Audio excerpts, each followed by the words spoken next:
Visakha వాజీ news కు స్వాగతం. నేను జ్యోతి. ముందుగా హెడ్లైన్స్ చూద్దాం. రాష్ట్రంలో పెట్టుబడులు పెట్టేందుకు పారిశ్రామికవేత్తలు సంసిద్ధంగానే ఉన్నారు అన్న రాష్ట్ర ఐటీ శాఖ మంత్రి. ప్రకటించే సరైన సందర్భంలో వివరాలు వెల్లడిస్తామన్న Nara Lokesh.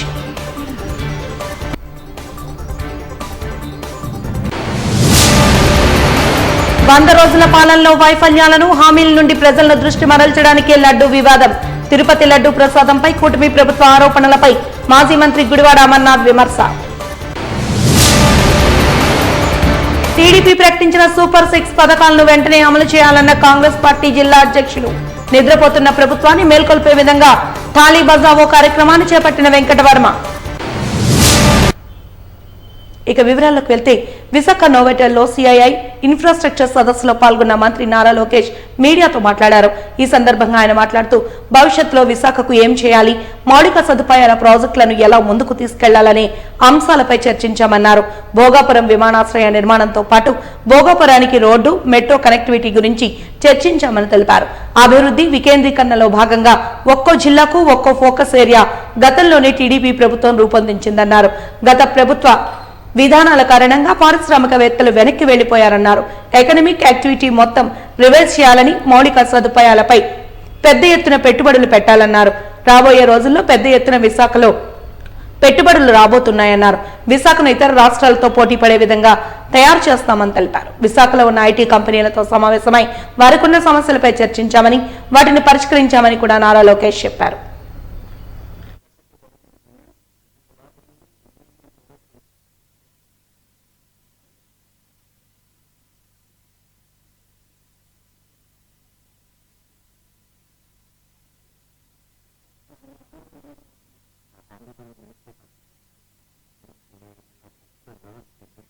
Infrastructure investment majority in Andhra Pradesh.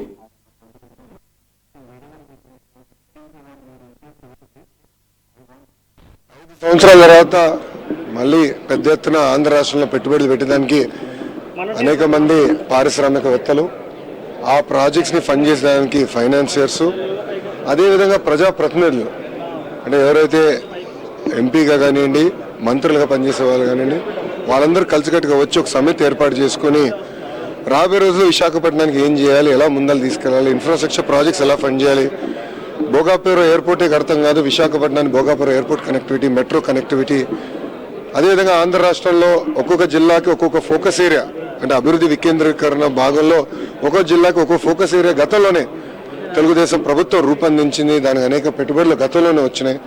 గత 5 సంవత్సరాలు ఒక స్పీడ్ బ్రేకర్గా ఆగింది. ఇప్పుడు ఎనిమల్ ఎట్లా యాక్సిలరేట్ చేయాలన్న డిస్కషన్ కూడా చేస్తాం జరిగింది. మీ అందరూ తెలుసు, ప్రజలందరూ కూడా తెలుసు, గత 5 సంవత్సరాలుగా గత ప్రభుత్వం రోడ్లు వేస్తాం కానివ్వండి, గుంతలు కనీసం పూడ్చలేదు. దానివల్ల ప్రజలు ఇబ్బంది పడ్డారు. అనేక మంది పారిశ్రామికవేత్తలు కూడా గతంలో వెనక్కి వెళ్ళిపోయే పరిస్థితికి వచ్చింది. సో ఎకనామిక్ యాక్టివిటీ మొత్తం రివైవ్ చేయాలి, ఇన్ఫ్రాస్ట్రక్చర్ మీద పెద్ద ఎత్తున పెట్టుబడులు పెట్టాలి, మళ్ళీ వెనుకబడిన ఆంధ్ర రాష్ట్రాన్ని ముందు వెళ్ళాలి, one of the top fastest growing స్టేట్స్కి ఎట్లా తీర్చిదిద్దాలని దానిపైన మేము కూడా ఈ సమ్మిట్ ద్వారా చర్చిస్తున్నాం. దీంట్లో మంచి సలహాలు, ఐడియాస్ వస్తే అది ముందలు తీసుకెళ్తాం. అందరూ వచ్చిన డిగ్నిటరీస్ అందరూ కూడా ఒకటే చెప్పాను, మేము ఇచ్చిన 6 హామీలు అంటే ఎమర్జింగ్ టెక్నాలజీస్, మీరు అనేది emerging technologies is the right word. ఇప్పుడు మీరు చూస్తే అందుకే డేటా సెంటర్స్ మీద అంత ఫోకస్ చేస్తున్నాం. డేటా సెంటర్స్కి ఏర్పాటు చేయాలి, పెద్ద ఎత్తున పెట్టుబడులు డబ్బులు వస్తున్నాయి దానికి. దాంతో ప్యారల్గా డేటా మన టెక్నాలజీ కూడా ఎవ్రీ 3 years అప్గ్రేడ్ చేయాలి. సో సర్వర్ మ్యానుఫ్యాక్చరింగ్, అసెంబ్లింగ్ మనం ఎందుకు చేయకూడదు ఆంధ్ర రాష్ట్రంలో అనేది నాకు. డేటా సెంటర్స్కి major cost is energy, renewable energy ఎందుకు ఆంధ్ర రాష్ట్రంలో ఉండకూడదు. సో మొత్తం ఎక్కువ సిస్టమ్ మనం క్యాప్చర్ అవ్వాలి, ఇది ఒక భాగం. డేటా సెంటర్స్ వస్తే ఆటోమేటిక్గా ఆర్టిఫిషియల్ ఇంటెలిజెన్స్ వస్తుంది, దాంట్లో పెద్ద ఎత్తున ఉద్యోగాలు, ఉపాధి కల్పించగలుగుతాం. గతంలో సంస్థతో ఒప్పందం కుదుర్చుకున్నాం, దాదాపు 1,00,000 కోట్ల పెట్టుబడి, వాళ్ళకి భూమి కూడా నీట్గా చేసి వాళ్ళకి అందించాం, శంకుస్థాపన వేసాం. బట్ ప్రభుత్వాలు మారిన తర్వాత వాళ్ళని కూడా పంపించే పరిస్థితికి వచ్చారు. వాళ్ళందరితో నేను మీటింగ్ పెట్టుకున్నాను, తొందరలోనే వాళ్ళతో ముందరికి వెళ్తాం, వాళ్ళ డిస్కస్ చేసి భవిష్యత్ కార్యాచరణ మేము ప్రకటిస్తాం.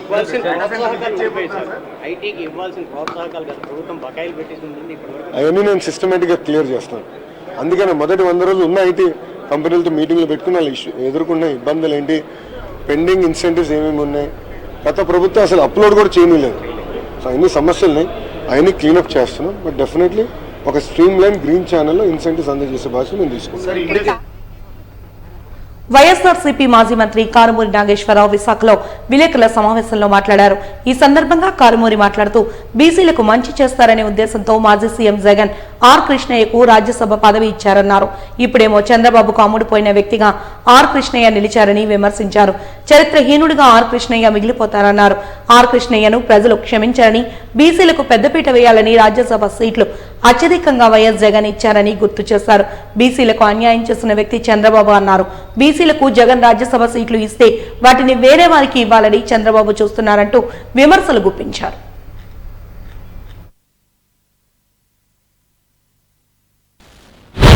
ఆర్ కృష్ణయ్య గారు బీసీ సంఘానికి లీడర్గా ఉమ్మడి రాష్ట్రంలోనూ విడిపోయిన తర్వాత కూడా బీసీలకి రాజ్యాధికారం కావాలి,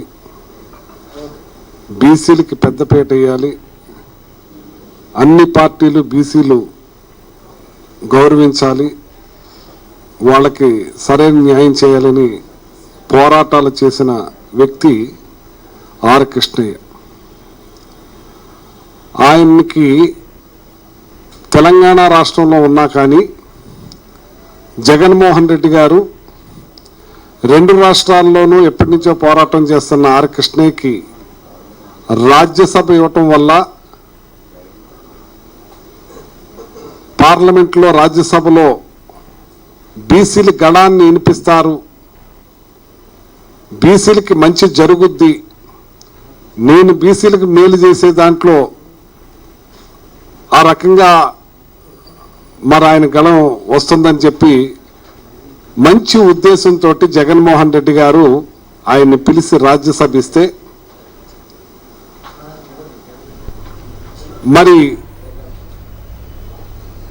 ఆర్ కృష్ణయ్య గారు మొన్నటికి మొన్న కూడా నేను జగన్మోహన్ రెడ్డి గారు బీసీల తరపున రాజ్యసభలో నా గళాన్ని వినిపిస్తాను కానీ ఎట్టి పరిస్థితుల్లో నేను ఎవరికి లొంగేది లేదని చెప్పిన వ్యక్తి ఇవాళ బీసీలందరికీ కూడా మోసం చేస్తుంతో పాటు బీసీ సంఘ నాయకులు కూడా మండిపడుతున్నారు. 78వ all India inter railway men and women boxing championship 2024 railway grounds లో ఘనంగా ప్రారంభమయ్యాయి. ఈ కార్యక్రమానికి ముఖ్య అతిథిగా divisional railway manager Saurabh Tripathi హాజరై ప్రారంభించారు. అనంతరం ఆయన మాట్లాడుతూ ఈ మెగా ఈవెంట్ లో 125 మంది బాక్సర్లు 12 టీముల నుండి ప్రాతినిధ్యం వహిస్తున్నారని తెలిపారు. ఈ నెల 24 నుండి 27 వరకు 14 రైల్వే జోన్ల క్రీడాకారులు ఈ పోటీల్లో పాల్గొంటారని తెలియజేశారు.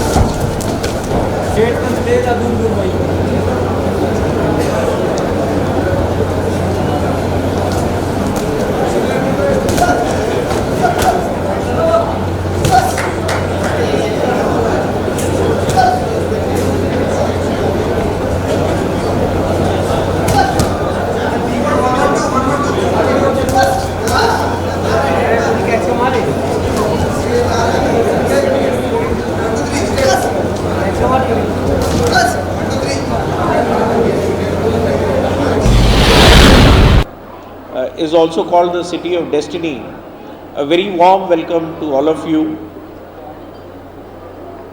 We last hosted the All India Railway Boxing Championship in 2009, and after that in 2017 we hosted the Senior Nationals here. So I would take this opportunity to thank Railway Board for giving us the opportunity to organize and host this edition of the All India Railway Boxing Championship. I had once had the privilege of organizing this in Mumbai when I was on Central Railway, but it's good to be here and to welcome you all. the boxing fraternity of India has given us a lot of national pride. YSR Congress party క్రియాశీలక సభ్యత్వానికి రాష్ట్ర ప్రధాన కార్యదర్శి పదవికి కూడా మాజీ chairman మాజీ MLA doctor SA Rahman రాజీనామా చేశారు. డాబా గార్డెన్స్ ప్రెస్ క్లబ్ లో ఏర్పాటు చేసిన మీడియా సమావేశంలో ఆయన మాట్లాడుతూ ముఖ్యమంత్రి చంద్రబాబు నాయుడు ముస్లింల సంక్షేమానికి పెద్దపీట వేస్తానని చెప్పడంతో స్థానిక ముస్లిం నేతల కోరిక మేరకు ఈ నిర్ణయాన్ని తీసుకున్నట్లు తెలిపారు. మైనార్టీ శాఖ మంత్రి ఫరూక్ వచ్చే నెలలో విశాఖపట్నం వస్తున్న నేపథ్యంలో ఆయనతో మాట్లాడాక ఇందుకు సంబంధించి తుది నిర్ణయాన్ని తీసుకుంటామని తెలిపారు. ముఖ్యంగా స్థానిక ముస్లింలు పెద్దల అభిప్రాయాన్ని తీసుకుని ఏ పార్టీలో చేరాలి అనే దానిపై తుది నిర్ణయాన్ని ప్రకటిస్తామని పేర్కొన్నారు. గత వైఎస్ఆర్ కాంగ్రెస్ ప్రభుత్వం ముస్లింల ప్రయోజనాలను ఏమాత్రం పరిరక్షించలేకపోయిందని, వక్ఫ్ ఆస్తులను పరిరక్షించడంలో విఫలమైందని ఆరోపించారు. వక్ఫ్ ల్యాండ్స్ దాదాపు 5,000 పైచిలకు ఎకరాలు మాకు ఒక బోర్డులో ల్యాండ్స్ ఉన్నాయి. ఇవి మినిమం 5,000 కోట్లు ఉంటుంది మినిమం. తర్వాత 5,000 కోట్ల రూపాయలు ఖరీదు చేసే ల్యాండ్స్ ఉన్నాయి మాకు, కానీ అన్ని ఎకరాంతం అయి ఉన్నాయి. చాలాసార్లు చాలామందికి చెప్పాం. గత ప్రభుత్వంలో కూడా నేను వైసీపీలో జనరల్ సెక్రటరీ కూడా చేశాను. దఫాలుగా మైనార్టీల సమస్యలే కాకుండా అనేక సమస్యల మీద చెప్తా ఉంటే పట్టించుకోలే. చిన్న విషయం చెప్తాను. నేను ఎలక్షన్ ఒక 5-6 నెలల ముందు ఎవరైతే ఇక్కడ సామంతరాజు ఉంటారో వారికి నేను చెప్పాను, సార్ పరిస్థితి బాగలేదు, ఫీల్ గుడ్ ఫ్యాక్టర్ లేదు, మీరు కింద గ్రౌండ్ లెవెల్ నుంచి వచ్చిన కార్యకర్తగా నా అభిప్రాయం అది అంటే ఎందుకు బాగలేదని అడిగారు. ఎందుకు బాగలేదంటే మీరు ఎంతన్నా చేయండి sir, common man should feel happy. మీరేం చేశారు? మా ఎన్టీ రామారావు దేశంలోనే మొదటిసారిగా పెట్టిన హెల్త్ యూనివర్సిటీని ఆయన పేరు తొలగించడం అనేది ప్రజలు బయటికి చెప్పకపోవచ్చు, కానీ చాలా బాధాకరమైన విషయం సార్. వైఎస్ఆర్ పేరు పెట్టాలంటే ఇంకో చోట పెడదాం, ఇంకో యూనివర్సిటీ పెట్టండి. ఫారూక్ గారు నేను నాతో మాట్లాడారు ఫోన్లో. వారు నెక్స్ట్ మంత్ వస్తా అన్నారు. మైనార్టీలకి ఏవైతే కార్యక్రమాలు జరగాలో అవన్నీ నేను చేయిస్తాను, ముఖ్యమంత్రి గారు అనుమతి తీసుకొని నేను రాబోతున్నాను, వచ్చినప్పుడు మీరందరూ కలవండి, ఒక మీటింగ్ పెట్టండి. ఈ లోపల నేను చెప్పాను, మరి ఎట్లా సార్, మేము వైసీపీలో అంత హ్యాపీగా ఏం లేను, ఉన్నాననే కానీ నేనేం చేయలేకపోయాను, నేను కూడా పార్టీ మారదాం అనుకుంటున్నానని చెప్పాను. అది మీకు మారితే వెల్కమ్ అండి అని ఆయన కూడా చెప్పాడు. నవంబర్ 27 నుండి 30 వరకు విజయనగరంలో జరిగే ఏఐఎస్ఎఫ్ 49వ రాష్ట్ర మహాసభలను విజయవంతం చేయాలని all India students federation Visakha జిల్లా కార్యదర్శి యు నాగరాజు, అధ్యక్షుడు ఎన్ శ్రీను విద్యార్థి లోకానికి పిలుపునిచ్చారు. జీవీఎంసీ గాంధీ విగ్రహం వద్ద మహాసభలకు సంబంధించిన కరపత్రాలను ఆవిష్కరణ కార్యక్రమాన్ని చేపట్టారు. ఈ సందర్భంగా ఏఐఎస్ఎఫ్ రాష్ట్ర అధ్యక్షుడు వి జాన్సన్ బాబు మీడియాతో మాట్లాడుతూ, మహాసభలను పురస్కరించుకుని మొదటి రోజు భారీ బహిరంగ సభను నిర్వహిస్తున్నామని, ఉత్తరాంధ్ర జిల్లాల విద్యార్థులు, రాష్ట్ర స్థాయి విద్యార్థి నాయకులు పాల్గొంటారన్నారు. రాష్ట్రంలో ఉన్న విద్యా వ్యతిరేక విధానాలపై మహాసభల్లో చర్చిస్తామని తెలిపారు. బీజేపీ ప్రభుత్వం విద్యార్థుల పాఠ్యాంశాలలో డార్విన్ సిద్ధాంతాలను బోధించడాన్ని తీసివేయడాన్ని విద్యార్థి సంఘాల తరపున వ్యతిరేకిస్తున్నామని స్పష్టం చేశారు. అదేవిధంగా ఎస్సీ, ఎస్టీ, బీసీ, మైనారిటీ సంక్షేమ హాస్టల్స్ కు సంబంధించిన విషయాలపై ప్రధానంగా చర్చిస్తామన్నారు.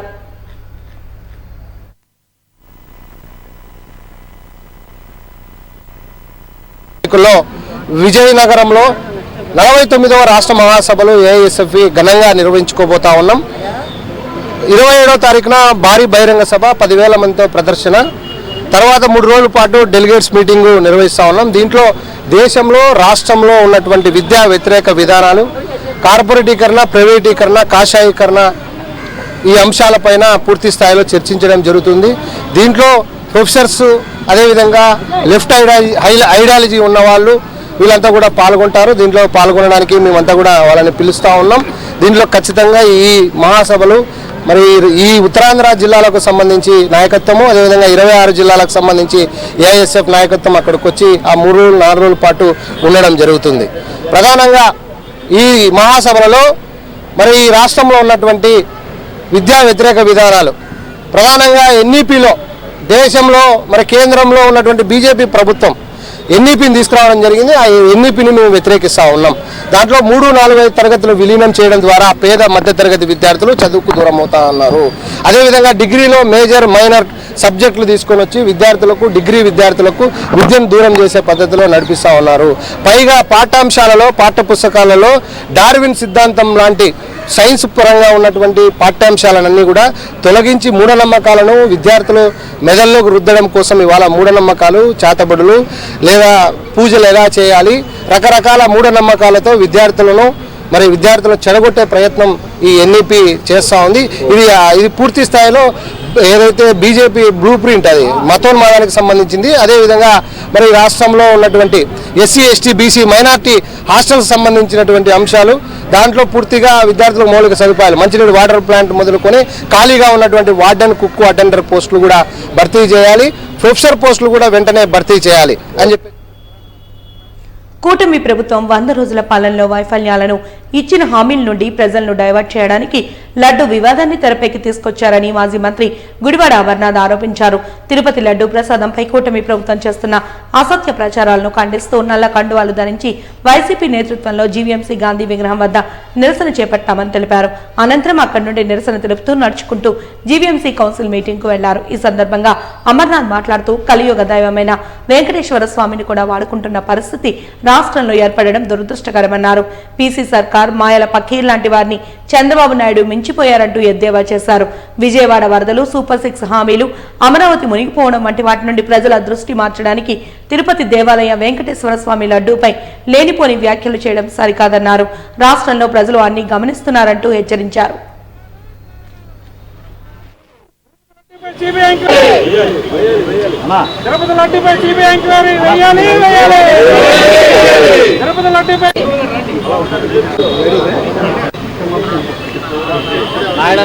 వంద రోజులుగా రాష్ట్రంలో కూటమి పాలన మొదలైన తర్వాత వారు ఎన్నికల్లో ఇచ్చినటువంటి హామీలన్నీ నిలబెట్టుకోవాలని చెప్పి ప్రజలు ఎదురు చూస్తూ ఉన్నారు. నిలబెట్టుకోవాలని చెప్పి ప్రతిపక్షంగా మేము డిమాండ్ చేస్తూ ఉన్నాం.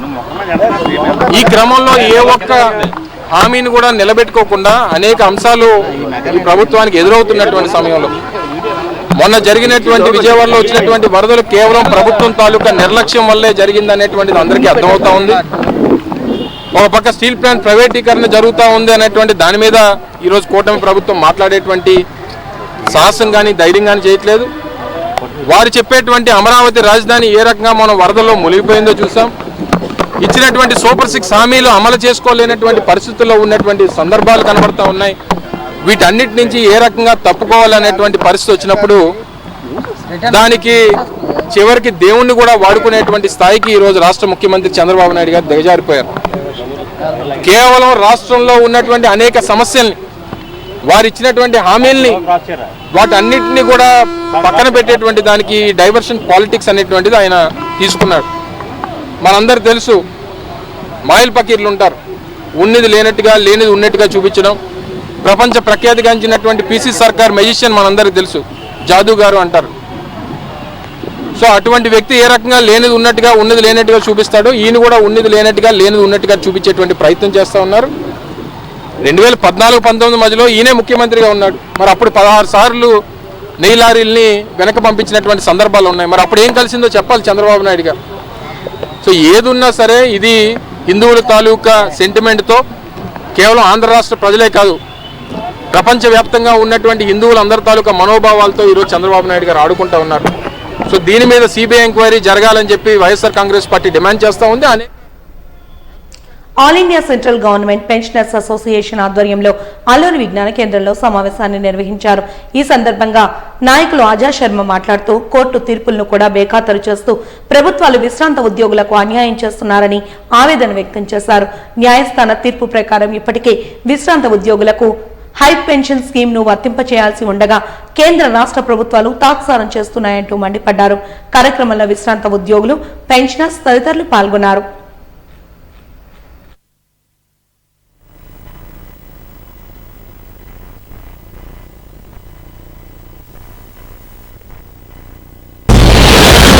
వందలు కూడా వచ్చిన వాళ్ళు ఉన్నారు. 30 ఏళ్ళు సర్వీస్ షిప్ యార్డ్లో పనిచేసిన తర్వాత పెన్షన్ ఎంత అంటే 100లో ఉంటే ఇంకేం పెన్షన్ స్కీమ్ అన్నది? అది పేరుకి పెన్షన్ స్కీమ్ కాదు, అది పెన్షన్ కాదు. మరి ఇలాంటి వాళ్ళందరికీ హయ్యర్ పెన్షన్ అమలు చేయాలని సుప్రీంకోర్టు తీర్పు ఇచ్చిందండి. తీర్పు అమలు చేయట్లేదు, ఇప్పటికొచ్చి అమలు అవ్వలేదండి. ప్రభుత్వం అమలు చేయలేదు ఇప్పటికొచ్చి.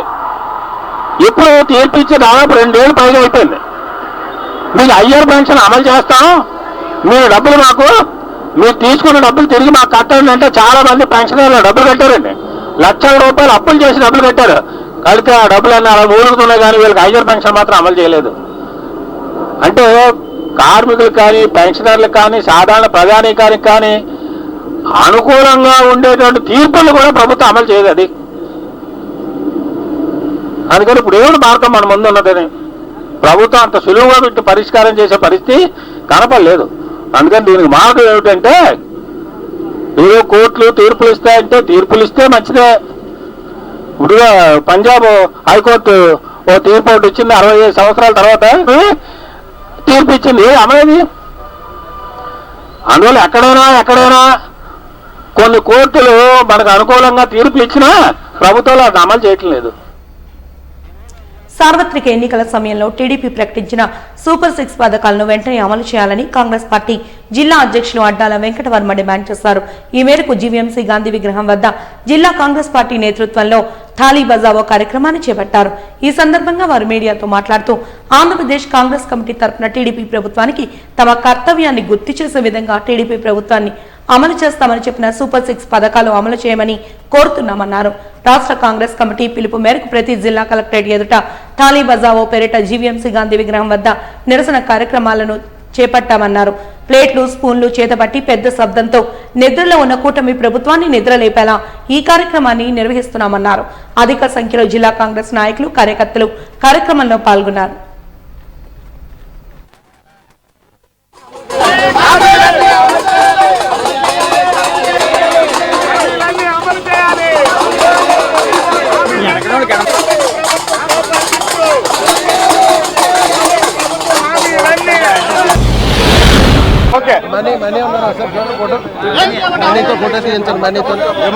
ఈరోజు ఆంధ్రప్రదేశ్ కాంగ్రెస్ అధ్యక్షురాలు పిలుపు మేరకు ఈరోజు విశాఖపట్నంలో కాంగ్రెస్ పార్టీ జిల్లా అధ్యక్షులు, కాంగ్రెస్ పార్టీ సిటీ అధ్యక్షులు, కాంగ్రెస్ పార్టీ జనరల్ సెక్రటరీ గారి ఆధ్వర్యంలో ఈరోజు మా సరిమలమ్మ గారి నేతృత్వంలో విశాఖపట్నంలో కూటమి ప్రభుత్వం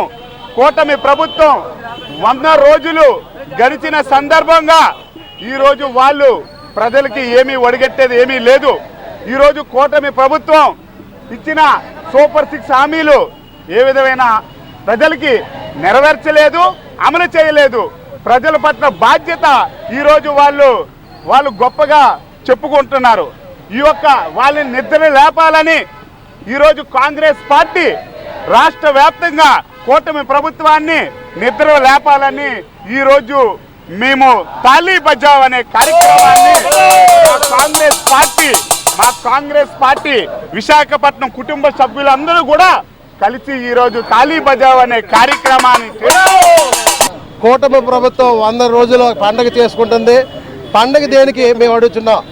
మేము ఎలక్షన్లో ఇచ్చిన సూపర్ 6 హామీలు అమలు చేయకుండా ఇవాళ మేము 100 రోజులు పండుగ చేసుకున్నామని ప్రజల్లో ఒక మభ్యపెట్టి ఈ కూటమి ప్రభుత్వం ఏంటంటే హామీలు నెరవేర్చకుండా, హామీల మీద వాళ్ళు దృష్టి పెట్టకుండా ఏమైతే మేము చేస్తామని ఎలక్షన్కి వచ్చారో హామీలు పక్కన పెట్టి 100 రోజులు సక్సెస్ చేసుకున్నారు. ఒక సక్సెస్ మీట్ దేనికి చేసుకుంటామని మనం ఒక పిల్లవాడికి చూడండి, ఒక పిల్లవాడు పాస్ అయ్యాడా లేదా అన్నది చెప్పే మాస్టర్ బట్టి ఉంటుంది. మాస్టర్ పాఠాలు బాగా చెప్తే పిల్లలు పాస్ అవుతారు. పాస్ అయింది లేదు మనకి ఎప్పుడు తెలుస్తుంది? రిజల్ట్ వచ్చిన రోజు తెలుస్తుంది. ఇవాళ పరిస్థితి ఎలాగుందంటే సూపర్ 6 హామీలు ఇచ్చి ఎలక్షన్లో గెలిచి మంచి మెజారిటీ ప్రజలు ఇచ్చారు. ఆ నిలబెట్టుకోవాలంటే ఇవాళ సూపర్ 6 పథకాలు ఏవైతే ఉన్నాయో స్త్రీలకి నెలకి 1500 ఇస్తామని చెప్పారు. అలాగే స్త్రీలకి RTC bus, free RTC bus సౌకర్యం కల్పిస్తా అన్నారు. రైతులకి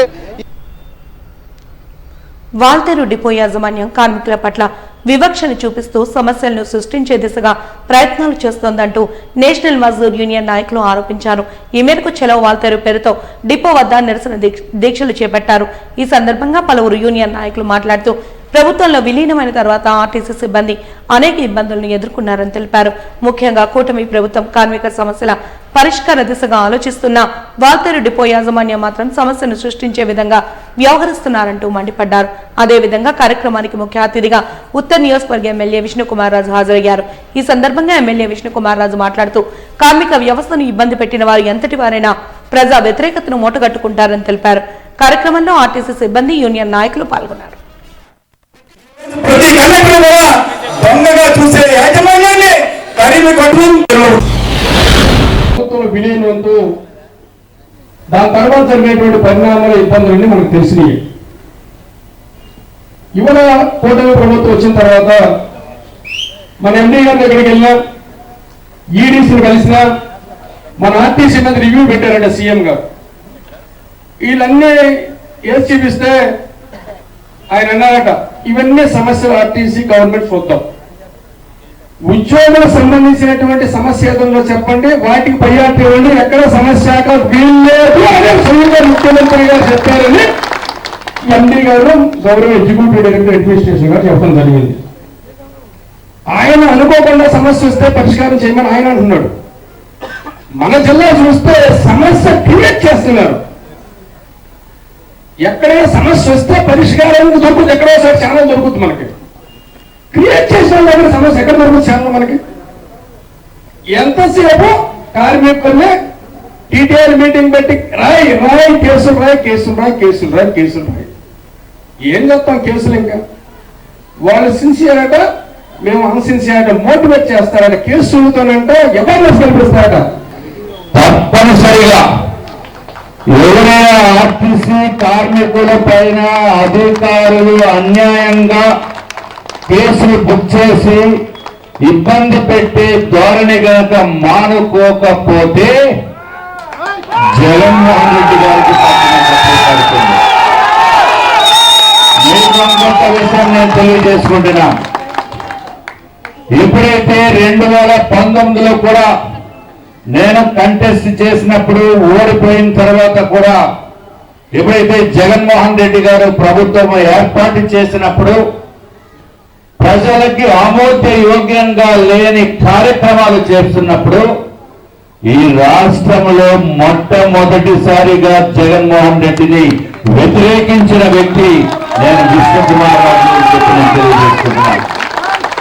మేము భారతీయ జనతా పార్టీ 19 రాష్ట్రాల్లో అధికారంలో ఉన్న పార్టీ అది భారతీయ జనతా పార్టీ. ప్రపంచంలోనే అత్యధికమైన మెంబర్షిప్ ఉన్న పార్టీ భారతీయ జనతా పార్టీ.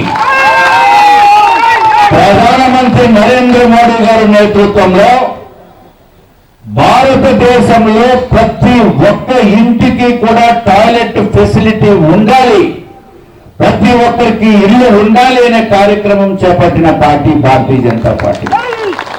ఈ టాయిలెట్స్ గురించి ఎందుకు చెప్తున్నానంటే, ఒక మహిళా కండక్టర్ బాత్రూమ్స్ గురించి బస్సు ఆపితే దానిపైన ఛార్జ్ షీట్ పెనాల్టీ ఇచ్చిన వారికి లాగి లెప్పుగా కొట్టాలి. దానిపైన ఎంక్వైరీ వేయించినట్టు చేస్తాం. పాత ప్రభుత్వం పోయింది, దుర్మార్గపు ప్రభుత్వం పోయింది, మంచి ప్రభుత్వం వచ్చింది అని మేము 100 రోజులు జరిగిందని చెప్పి మేము కార్యక్రమాలు చేస్తున్నప్పుడు మీకు జరుగుతున్న అన్యాయాన్ని వింటే నాకు ఎంతో బాధగా ఉంది. స్టీల్ ప్లాంట్ ప్రైవేటీకరణకు కూటమి ప్రభుత్వం వ్యతిరేకమేనని రాష్ట్ర ఐటీ శాఖ మంత్రి నారా లోకేష్ స్పష్టం చేశారు. విశాఖలోని సిఐఐ సదస్సులో పాల్గొన్న ఆయన విలేకరులు అడిగిన ప్రశ్నకు బదులుగా గతంలో కూడా తాము ప్రైవేటీకరణకు వ్యతిరేకమంటూ స్పష్టం చేస్తామని, అదే స్టాండ్ పై నేటికి నిలిచి ఉన్నామని తెలిపారు. స్టీల్ ప్లాంట్ విషయం చాలా ఇంపార్టెంట్ ఇష్యూ.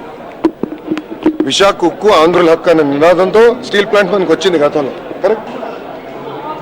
విశాఖ ఉక్కు ప్రైవేటీకరణ జరగకూడదని పెద్ద ఎత్తున గతంలో మాట్లాడింది లోకేష్. ఇది నేను పాదయాత్ర ప్రారంభించే ముందర కూడా నేను మాట్లాడా. గత ప్రభుత్వం ఈనాడు విశాఖ ఉక్కు గురించి పట్టించుకోలే.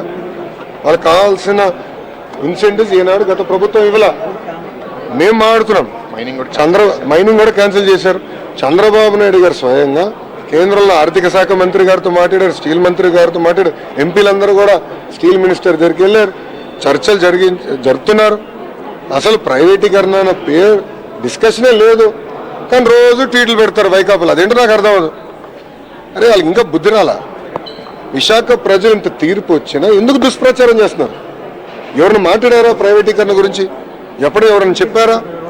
మా రాష్ట్ర అధ్యక్షుల వారు పల్లా శ్రీనివాస్ గారు చాలా స్పష్టంగా విశాఖ ఉక్కుని ప్రైవేటీకరణ జరగనీయము అని చెప్పారు. మళ్ళీ ఎందుకు వాళ్ళు దుష్ప్రచారం చేస్తున్నారు? దయచేసి ఈ ప్రశ్న వాళ్ళని అడగండి. జగన్మోహన్ రెడ్డి గారు ఎప్పుడైనా దొరికితే. వాజీ న్యూస్ ముగించే ముందు హెడ్లైన్స్ మరొకసారి చూద్దాం.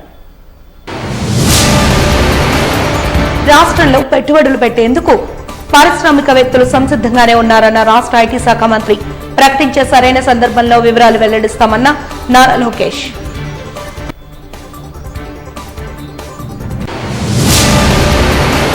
100 రోజుల పాలనలో వైఫల్యాలను హామీల నుండి ప్రజల దృష్టి మరల్చడానికే లడ్డు వివాదం. తిరుపతి లడ్డు ప్రసాదంపై కూటమి ప్రభుత్వ ఆరోపణలపై మాజీ మంత్రి గుడివాడ అమర్నాథ్ విమర్శ. టీడీపీ ప్రకటించిన సూపర్ 6 పథకాలను వెంటనే అమలు చేయాలన్న కాంగ్రెస్ పార్టీ జిల్లా అధ్యక్షులు. నిద్రపోతున్న ప్రభుత్వాన్ని మేల్కొల్పే విధంగా థాళీ బజావో కార్యక్రమాన్ని చేపట్టిన వెంకటవర్మ. వాజీ న్యూస్ ఇంతటితో సమాప్తం. నమస్కారం.